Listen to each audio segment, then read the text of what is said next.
On today's episode of I Hate Cars, we're going to be fixing this 2001 Toyota Corolla that I'm fixing up to sell. And I was washing it, and there's a bunch of gunk where the gas cap door is. All of a sudden this popped off on the ground, and you try to pop it, it doesn't pop open. So let's get that open first. Pull your latch, nothing happens. Easier if you have two people. I'm hoping I can take this guy, put it in here, put a little bit of pressure on the door. Maybe.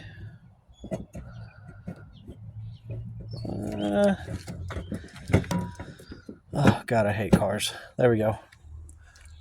Pressure on the door just a little bit, and there you go. Pop that sucker open. This is your fuel door spring.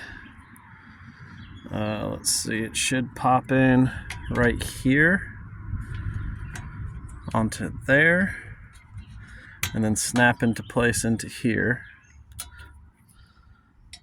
Should pop in right there and there.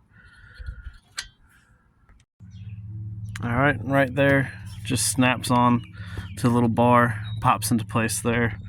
You're good. Shut it, test it. All done. Simple.